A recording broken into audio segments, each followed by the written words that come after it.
Hello everyone, welcome to the channel. आज की video में हम पढ़ने वाले हैं English NCERT book class 8 honeydew से 6th चैप्टर, जिसका नाम है दिस इज जॉडीज फॉन।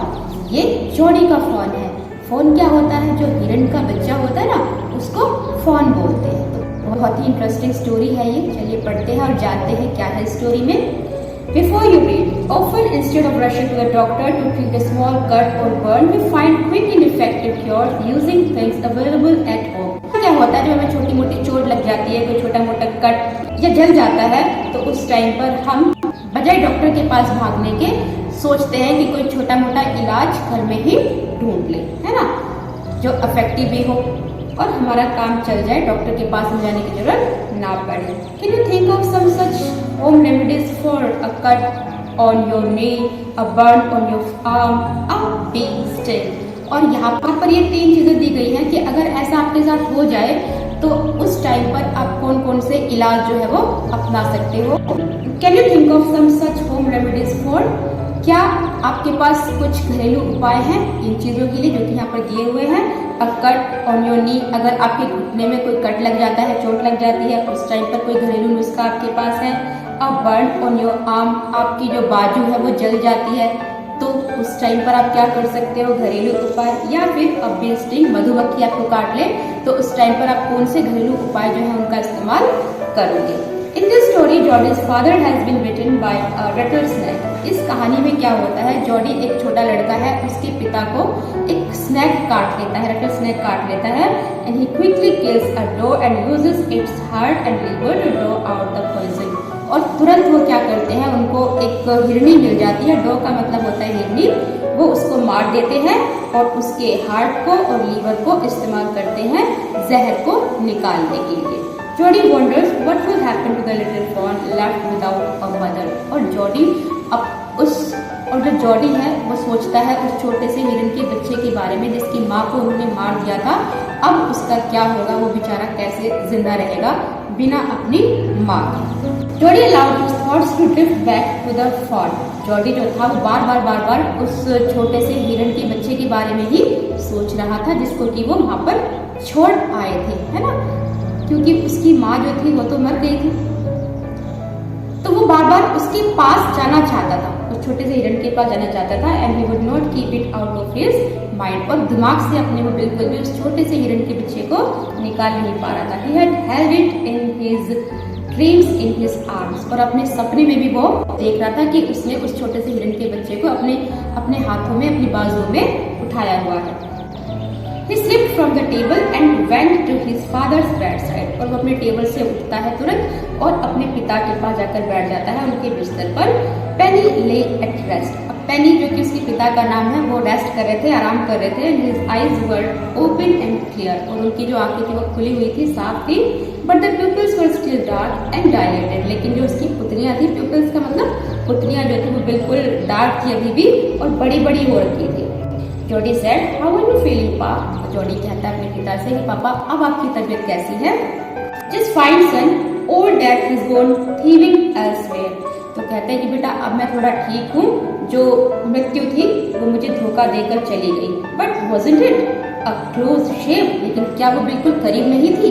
कहने का मतलब था कि अगर वो डॉ उनको नहीं मिलती, हिरनी जो थी उनको वो नहीं मिलती, उसको वो नहीं मारते और जहर को नहीं निकालते, तो शायद जो जॉडी के पिता थे वो जिंदा नहीं रहते। तो उसी बात को यहाँ पर कह रहे हैं कि मृत्यु बिल्कुल नजदीक थी हमारे और धोखा देकर वो निकल गई वहां से।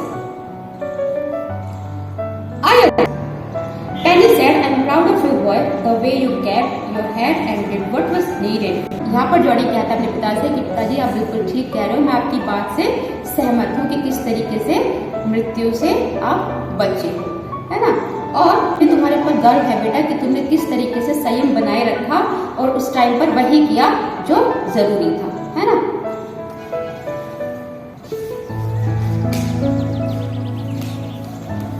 पा, yes son, पा, do you recollect the dog and the fawn? अब जो जॉडी था ना, उसके दिमाग में अभी भी वो छोटा सा बच्चा ही चल रहा था हिरन का। तो कहता कि पिताजी, तो यहाँ पर जो पिता है उसके वो जवाब देते हैं कि हाँ बेटा, डू यू रिकलेक्ट द डॉ एंड द फॉन, कि पिताजी क्या आपको याद है वो हिरनी और उसका वो छोटा सा बच्चा। कैन नेवर फॉरगेट देम, और कहता है कि मैं उनको बिल्कुल भी भूल नहीं सकता। The poor dog seemed me that certain, तो जो बेचारी हिरनी थी उसी की वजह से आज मैं जिंदा हूँ, इस बात से इनकार नहीं किया जा सकता। पा द फॉन में बी आउट देयर येट, और कहता है कि पिताजी जो फान है, जो छोटा सा हिरनी का बच्चा है, वो अभी भी वहीं होगा।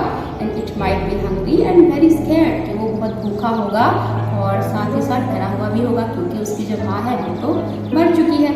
आई सपोज सो, तो पिताजी कहते हैं कि मुझे ऐसा लगता है।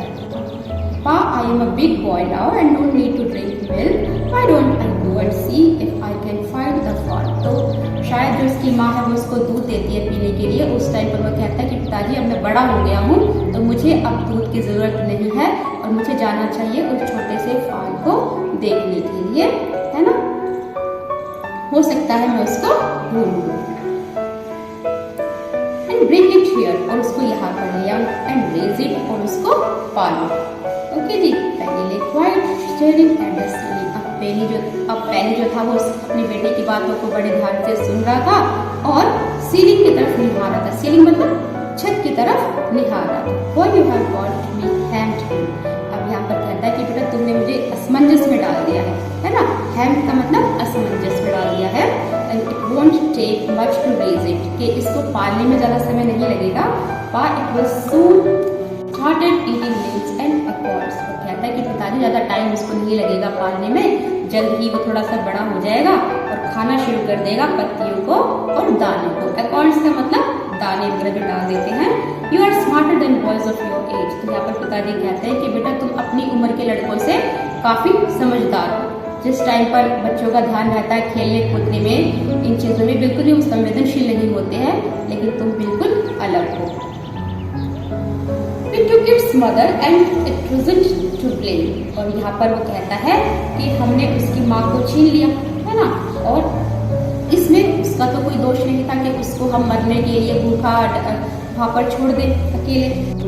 And surely it seems ungrateful to leave it to starve, और ये बहुत ही एहसान फरामोशी वाला काम होगा अगर हम उसको छोड़ देते हैं भूखा मरने के लिए वहाँ पर। क्यों? क्योंकि उस हिरनी का हमारे ऊपर एहसान है, उसकी वजह से ही आपकी जान बच पाई। Sir I can't say no to you. अब यहाँ पर वो कहते हैं कि बेटा मैं तुम्हें ना नहीं कह सकता। I never thought I would live to see another day, और अगर वो हिरनी नहीं होती तो शायद मैं ये सोच भी नहीं सकता था कि अगला दिन मैं देख पाऊंगा, मैं जिंदा रह पाऊंगा। Can I right back with Millville and see if I can find it. और यहाँ पर जो जॉडी है वो कहता है अपने पिता से कि पिताजी क्या मैं मिलविल के साथ जा सकता हूँ उसको ढूंढने के लिए, इसको फाइंड। टेल योर माँ I said you can go. और उसके पिताजी कहते हैं उससे कि बेटा मैंने तो तुम्हें परमिशन दे दी है, तुम जा सकते हो, लेकिन तुम अपनी माँ से भी एक बार पूछ लो। He sidled back to the table and sat down. और टेबल की साइड से वो चुपचाप निकल जाता है और बैठ जाता है। यहाँ पर साइडल बैक का मतलब है चुपचाप निकल जाना, ऐसा कोशिश करते हुए कि कोई नोटिस ना करे, ध्यान ना दे। His mother was pouring coffee for everyone, और उसकी जो मम्मी थी उस टाइम पर सबके लिए कॉफी डाल रही थी। He said, "Mom, Pa's says I can go bring back the fawn." वहाँ पर अपनी मम्मी से वो कहता है कि पिताजी कह रहे हैं कि मैं उस फान को ढूंढने के लिए जा सकता हूँ, उस हिरन के छोटे से बच्चे को ढूंढने के लिए जा सकता हूँ। She held the coffee pot in mid-air. अब जब वो ये सुनती है ना, तो जो केतली उसके हाथ में होती है जिससे कॉफी डाल रही थी, वो हवा में ही रह जाती है, मतलब वो रुक जाती है, एक आश्चर्यचकित हो जाती है उसकी ये बात को सुनकर। What fawn? कहते हैं कि कौन सा fall? The fawn belonging to the dog we killed. कहते हैं कि वो फॉल, वो हिरन का बच्चा जिसकी माँ को, हिरनी को हमने मार दिया था। We used the dog's liver to draw out the poison and save her. और हमने उस हिरनी को मारकर उसके हार्ट और उसके लीवर का इस्तेमाल किया था पिताजी के जहर को निकालने के लिए और पिताजी को बचाने के लिए। She gasped. वो दम लेती है और हाफने लग जाती है। गैप्स का मतलब होता है हाफना, दम लेना। Pa says it would be ungrateful to leave it to starve. और पिताजी ने कहा था कि उसको मरने के लिए भूखा ऐसे ही छोड़ देना ये बहुत ही एहसान फरामोशी वाला काम होगा, क्योंकि उसकी माँ की वजह से ही जान बच पाई। Doc Wilson said, "That's right, ma'am. Nothing in the world comes quite free." तो यहाँ पर डॉक विल्सन कहते हैं कि बिल्कुल ठीक बात है मैम, कुछ भी चीज़ इस संसार में फ्री नहीं the boy is right and his daddy is right, कि जो लड़का है और जो उसके पिता है वो बिल्कुल ठीक है और हमें उसके लिए उस छोटे से फॉल को ऐसे ही मरने के लिए नहीं छोड़ना चाहिए, उसके लिए कुछ ना कुछ करना चाहिए। Millwall said he can ride back with me. I will help him find it. यहाँ पर मिलवल कहते हैं कि ये मेरे साथ जा सकता है, यानी कि जॉडी, और मैं उसकी मदद करूंगा फाल को ढूंढने में। She sat down the pot helplessly. और जो माँ थी उसकी वो थोड़ा सा परेशान थी कि कैसे मेरा बेटा जंगल में जाएगा, सर्वाइव करेगा, ढूंढेगा कहाँ कहाँ पे उसको, तो वो थोड़ा सा हताश हो जाती है और हताश होकर जो पॉट उसके हाथ में था केटल कॉफी की वहाँ पर रख देती है। तो milk we have got nothing else to feed it, यहाँ पर वो कहते हैं कि थोड़ा सा दूध तुम्हें देना होगा, इसके अलावा उसको बचाने के लिए, खिलाने पिलाने के लिए हमारे पास और तो कुछ है नहीं। Millwheel said come on boy we have got to get riding, और यहाँ पर मिलविल कहते हैं कि बेटा जल्दी करो, हमें जाना है उसको ढूंढने के लिए। Ma Baxter asked anxiously we will not be gone long, तो यहाँ पर जो माँ थी उसकी वो बड़ा परेशान होकर पूछती है कि बेटा तुम कब तक आओगे, तुम्हें ज़्यादा लंबा समय तो नहीं लगेगा वहाँ पे। Jordi said I will be back before dinner for sure, और जॉडी यहाँ पर कहता है कि मैं डिनर के टाइम तक वापस आ जाऊंगा। He said to Millwheel do you think the fawn still there, you will help me find him, और यहाँ पर वो पूछते हैं मिलविल से कि क्या आपको लगता है कि जो फॉल है अभी भी वहीं पर होगा, और क्या आप मेरी मदद करोगे उसको ढूंढने में। ठीक है जी, we will find him if he is alive.